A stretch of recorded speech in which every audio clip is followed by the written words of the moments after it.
Fala meus amigos, minhas amigas, eu sou o Lucas Magno e esse é o canal Filme Seriando. Sejam muito bem-vindos, beleza? Lá vamos nós. Imagina só se você fosse encolhido acidentalmente, ficasse do tamanho de um alfinete e fosse jogado no lixo pelo seu pai. Mas e se você vivesse uma grande aventura no próprio quintal de sua casa, com direito a abelhas, formigas, escorpiões, cortadores de grama? Essa é a premissa desse clássico dos anos 80, finalzinho ali dessa década. Diretamente dos estúdios Walt Disney, Querida Encolher as Crianças é considerado até hoje um clássico. E nesse especial de Dia das Crianças eu vou falar dos bastidores, curiosidades e as melhores cenas. Após a vinheta eu conto, não sai daí.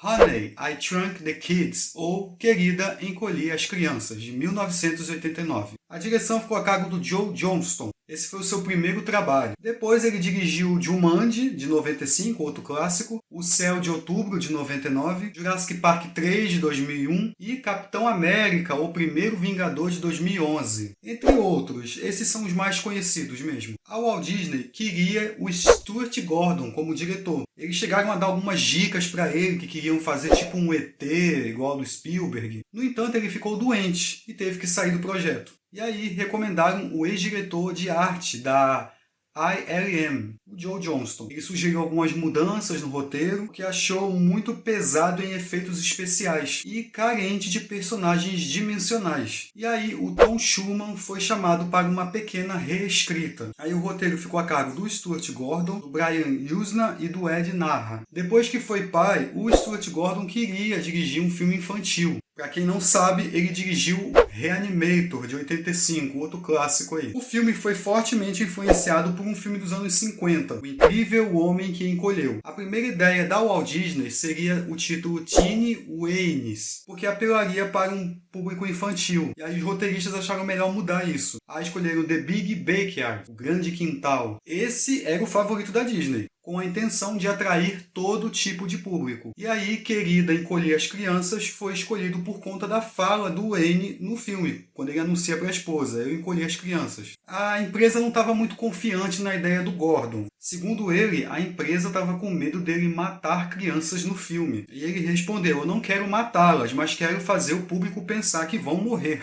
Também, a Disney ficou com muito medo dos efeitos especiais que seriam usados, que poderiam assustar as pessoas, como a formiga heróica que ajuda as crianças. O filme foi filmado na cidade do México, em 20 de janeiro de 88 e concluído em 20 de julho do mesmo ano. Em torno de 26 semanas aí. A produtora original tirou foto de algumas casas em Coronado, na Califórnia, com a intenção de filmar ali. Depois de vender o roteiro para a empresa, eles decidiram criar um lote de casas no México. Os donos das casas ameaçaram processar a Disney, porque não deveriam fazer sem autorização deles. Aí, eventualmente, a casa do Mickey resolveu essas questões judiciais fora dos tribunais. A data programada de lançamento era para 21 de dezembro, mas foi transferida para 23 de junho de 89. Foi um sucesso de bilheteria, arrecadou 222 milhões só nos Estados Unidos, se tornou o filme live action da Disney com o maior faturamento de todos os tempos. Isso durou durante uns 5 anos. Na trama, o cientista Wayne Szalinski, que é muito excêntrico,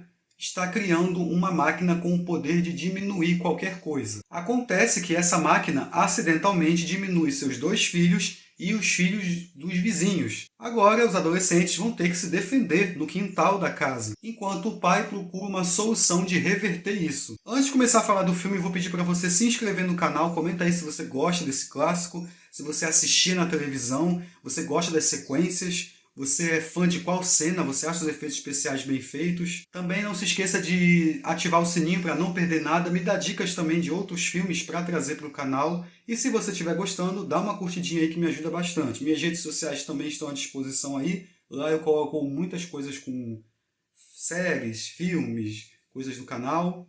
Vale a pena dar uma conferida também. Então, vamos pro filme. Então tem uma animação aí com um menino e uma menina diminuindo de tamanho e correndo para todos os lados. São perseguidos por uma torradeira, um aspirador de pó, um cachorro. E no final da introdução eles ficam presos em um envelope. Eu acho sensacional essa trilha sonora. as cartelas com os nomes do elenco, esse saxofone que já automaticamente você lembra do filme, e ele tem um tom, uma mistura de Frankenstein com filmes de monstros e toda essa loucura que se torna quando eles diminuem de tamanho, porque fica tudo mais perigoso. Conhecemos os irmãos Nick e Amy Zarinsky, interpretado por Robert Oliveri e Amy O'Neill, respectivamente. O menino é praticamente uma cópia do pai, nerd, inteligente, tenta criar algo. A Amy é a típica adolescente que está marcando de ir para o shopping e está esperando a ligação daquele crush popular. O Amy Zarinsky é interpretado pelo Rick Moranis. Ele trabalha nessa máquina de encolher, mas até agora não conseguiu realizar um teste que fosse efetivo. Todo dia ele está com aquele barulho na máquina, o que incomoda o vizinho, o Sr. Russ, interpretado por Matt Frewer. O John Candy recebeu a proposta para fazer o Wayne. Ele recusou e sugeriu o seu amigo, Rick Moranis, dizendo que ele seria o melhor no papel.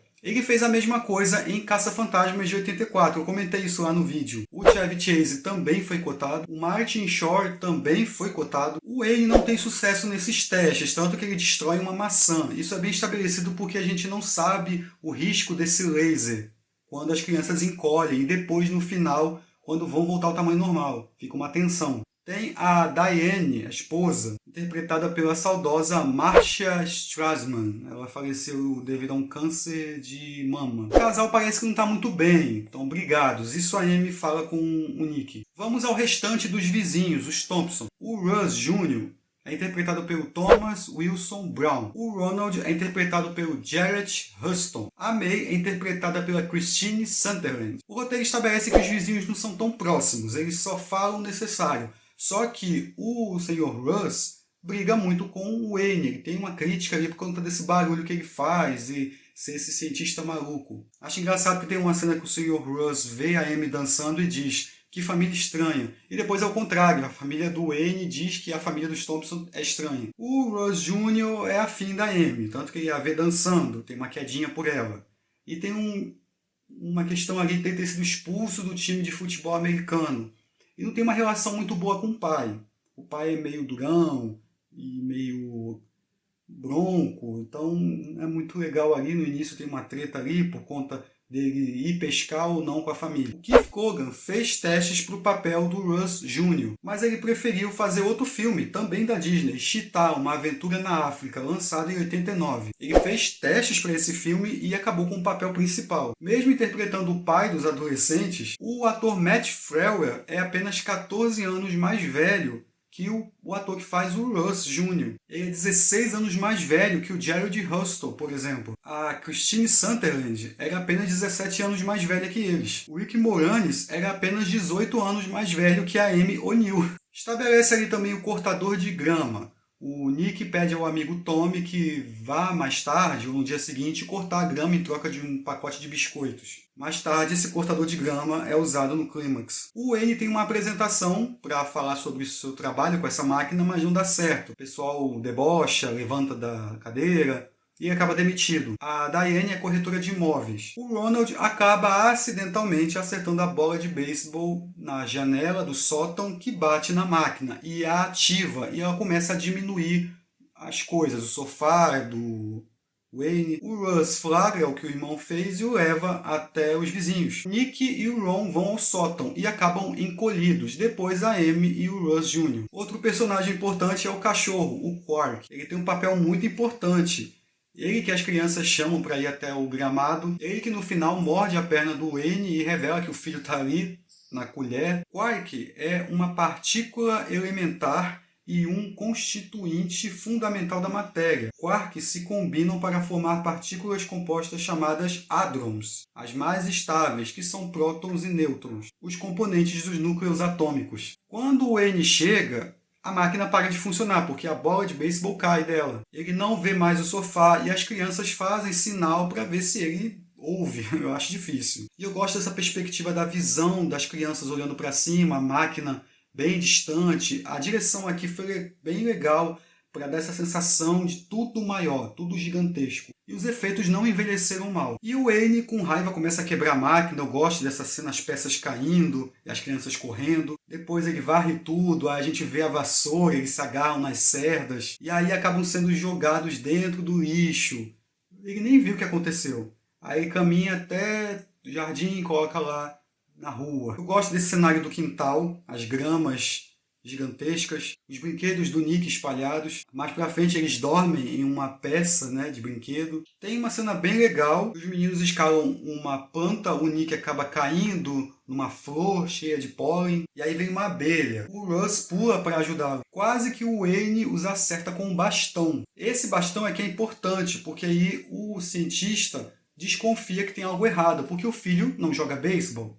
E aí começa a investigar que algo não deu certo, porque os pais já começam a ficar preocupados que as crianças não apareceram. Os Thompson cancelam a pescaria e a Diane foi ao shopping procurar a filha. E aí o Wayne descobre que encolheu as crianças. Não só isso, as jogou no lixo e levou para o quintal. Ele passa a ficar com medo de pisar na grama, o que rendem também cenas hilárias. Ele andando pela cerca, e aí os Thompson olhando, achando estranho. Aí usam umas muletas de perna de pau, montam uma espécie de balanço para procurá-los. Depois a Diane o ajuda. Para os padrões dos anos 80, os efeitos especiais foram muito bem feitos. A abelha que o Nick e o Russ montam era de animatrônico. A sequência que o Nick e o Russ passeiam pela abelha é muito bem filmada. Tem vários cortes, a gente acompanha o ponto de vista deles. Eles precisaram de um modelo de abelha gigante para fazer os close-ups com os atores, junto com uma tomada estendida por uma câmera que voava e mergulhava pelo quintal dos Zalinskis. O Tom Smith foi o responsável pelos efeitos especiais. Ele que adicionou um elemento que foi importante, uma pequena abelha. Era robótica, $30 mil, com miniaturas dos atores no topo. Esses movimentos da abelha robótica foram emendados com a cena, close-up contra a tela verde. Aí dá para ver ali os efeitos digitais que foram colocados na pós-produção. Conseguiram misturar o animatrônico com os efeitos especiais. E aí dá essa incrível sensação de voo junto com os personagens. Eles acabam se separando. O Ron e a Amy não se dão muito bem no início, aí depois ficam amigos. Outro momento bem legal é quando o Wayne acidentalmente aciona os sprinklers no quintal e começa a cair gotas gigantescas de água. Essa sequência é muito bem filmada, cara. Conseguem colocar os dublês junto com os cortes, quando cai a água, a Amy acaba caindo num rio, uma lama, se afoga, é salva pelo Russ. Em uma versão do roteiro original, havia 5 crianças. Uma delas morreria nessa sequência. Os pais ficam preocupados com o sumiço dos filhos. A May briga com o Russ, achando que o Russ Jr. saiu de casa por conta da cobrança do pai. Eles chamam a polícia para denunciar o desaparecimento. O Wayne conta a Diane o que fez e ela desmaia. Mas o importante é que a máquina está funcionando. Quando os policiais voltam para o carro, eles veem um relatório de crianças desaparecidas para Zalinski. O registro para a casa da família relata 12 registros de perturbação da paz. Isso condiz com o Sr. Russ reclamando dos barulhos que o Wayne fazia com seus experimentos. Esse foi o último filme da atriz Laura Wattenbury, que faz a policial. A trilha sonora foi composta pelo James Horner. Ela demorou 20 anos para ser lançada oficialmente. Infelizmente, ele faleceu em 2015, vítima de um acidente de avião. O James Horner incorporou à sua trilha uma peça de jazz de Raymond Scott, Powerhouse, sem pagar royalties ou oferecer atribuições. O espólio do Scott ameaçou processar a Disney. Aí aconteceu uma negociação bem prolongada. A Disney pagou uma quantia não revelada nesse acordo extrajudicial, embora os créditos na tela não tenham sido alterados. Ao longo do filme você pode ouvir músicas incidentais que usam frases da música incidental de outro clássico, os Goonies. Os cenários e adereços levaram mais de 9 meses para serem construídos. Foram construídos um biscoito de aveia gigante, feito de espuma de poliuretano e recheado de creme de verdade, lâminas de grama de espuma de uretano de 12 metros de altura e uma formiga mecânica gigante, que exigia uma dúzia de marionetistas para operar. A formiga foi construída usando um núcleo de espuma de látex e crina de cavalo, e recriada para as sequências de stop motion, nas quais as crianças montavam no inseto. Então a formiga também foi controlada eletronicamente, a abelha. A equipe tentou usar efeitos práticos que funcionassem na câmera. Para a cena que o Wayne voa na piscina dos Thompson, o Moranis saltou de uma prancha voadora, na forma de uma gangorra em um balanço. Um dublê empurrou a prancha, fazendo-o voar pelo ar e pousando em um tapete. Vários storyboards foram usados no filme, principalmente a cena dos sprinklers e envolvendo a abelha. Foi usada também uma perspectiva forçada no biscoito para torná-lo maior. Os atores mirins foram amarrados para a cena da vassoura, lá no começo. As cerdas, na verdade, eram pedaços de espuma que foram esculpidos e amarrados a um sistema de equipamento. As cenas envolvendo os personagens adultos foram filmadas primeiro, seguidas pelas cenas com muitos efeitos especiais, nas quais as crianças trabalharam em cenários superdimensionados, para misturar os mundos de tamanhos normal e miniatura. As filmagens da primeira e segunda unidade foram combinadas com material de tela azul, tomadas de efeitos especiais e reduções do VistaVision. O John Johnston era um diretor de arte. Ele era considerado o mago dos efeitos especiais na época. Só que não era considerado um diretor, ele só tinha um filme de estudante no seu nome. Quando ele foi contratado, ele perguntou ao produtor Jeffrey Katzenberg se o contrataram por conta daquele filme que ele fez. E ele respondeu assim: não, estamos contratando você apesar daquele filme.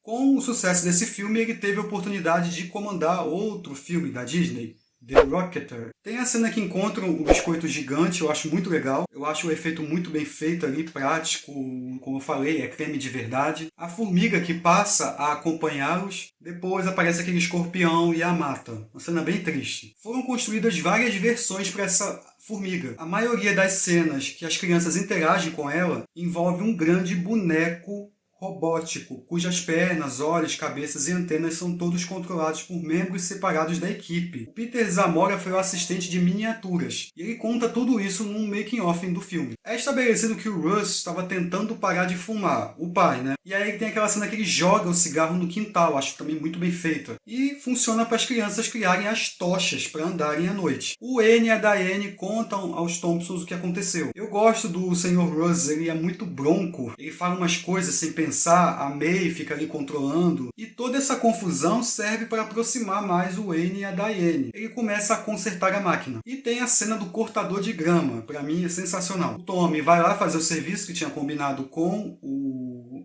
Nick, ele está ouvindo música e não presta atenção atrás com o Wayne e a Diane falando com ele para parar. E são muito bem feitos esses momentos, porque a grama é arrancada, é puxada, a gente vê as crianças correndo, se escondem numa caverna. Depois o Nick é puxado, todo mundo ali abraçado com ele. E aí, bem no momento tenso, o Tommy ouve o casal chamando. E aí eles se agarram ao Quark, que os leva até a mesa do café da manhã. E eu acho muito hilário, enquanto o Nick está ali na piscina de leite, o Dalek está falando, eles vão aparecer a qualquer momento, vamos ficar de olhos abertos. Ele pega numa colherada e quase devora o filho. Um tanque foi preenchido com 16 mil galões de uma substância que parece leite, com água clorada, espessamente alimentar e pigmento. Os cereais foram feitos com câmaras de ar de trator, com 12 pés de diâmetro, revestidas de espuma. Aí rola aquela tensão, será que a máquina vai explodir as crianças? Teve aquela cena com a maçã. Aí as crianças conseguem explicar que a máquina funcionou graças à bola de beisebol. Quando o laser atinge a bola, ele consegue meio que controlar o calor. E aí eles fazem um teste, encolhem o Sr. Russ e ele volta ao normal. E aí as crianças voltam ao tamanho normal. Eu gosto desses efeitos, tanto quando eles diminuem, quando voltam ao normal, né? Esses raios em volta. Lembra bastante esses filmes da Disney dos anos 90. E as duas famílias celebram o dia de ação de graças. A Amy já está namorando com o Russ Jr. E um peru gigante na mesa. O Quark também se dá bem com um biscoito canino gigante em formato de osso. O Nick finalmente entende uma piada que o Russ Jr. contou ali no meio do filme, sobre aprender respiração boca a boca. Aula de francês. O roteirista Jeff Kofe processou a Disney, alegando que a ideia de querer encolher as crianças partiu dele, um garoto que inventa uma fórmula de encolher pessoas. O processo foi rejeitado, tá? Bom, o filme estreou dia 23 de junho de 89, no mesmo dia de Batman, do Tim Burton. Mas você pensa que foi uma disputa? Não. Mesmo com o filme do Morcegão em primeiro lugar, tinham filas e filas no quarteirão para assisti-lo. Só que muitos espectadores que não conseguiam assistir ao filme do Batman iam assistir Querida Encolher as Crianças, ajudando a impulsionar o filme para o segundo lugar de bilheteria. Tem uma questão ali a respeito do título em inglês. Honey, I Shrunk the Kids. Esse trunk tá errado, com U. Seria com A.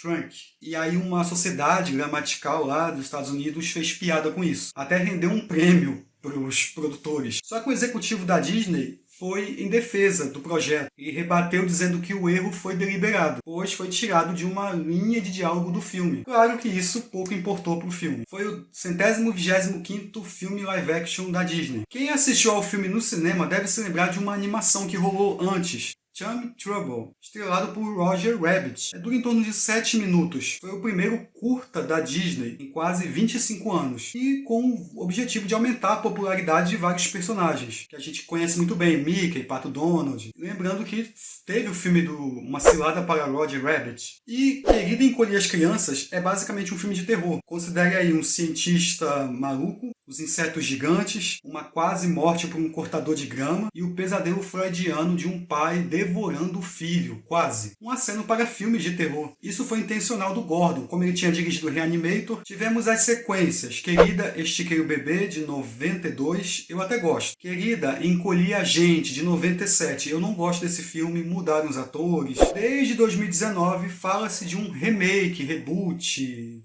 reimaginação. Eu acredito que não deve demorar muito. Vamos ter aí várias continuações na Disney. Pode ser que lancem um remake. Eu lembro que passava muito no cinema em casa do SBT. Eu lembro de gravar em VHS o filme. Tem a dublagem clássica, bem legal. Faz parte da minha infância. Se você ficou com vontade de matar a saudade desse filme, ele está disponível onde?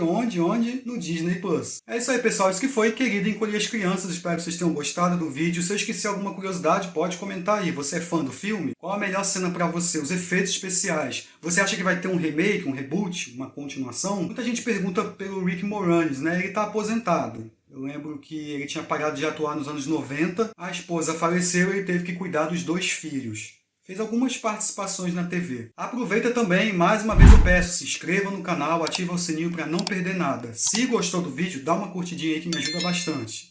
Minhas redes sociais aqui embaixo, críticas, sugestões, feedbacks, elogios, deixa tudo aí que eu vou ler e vou responder. Se possível, compartilhe o vídeo pro fã de filmes dos anos 80, 90. Mais 2 aqui do lado de outros especiais Dia das Crianças e Feliz Dia das Crianças para todos nós. Um abraço. Fui. Tchau, tchau.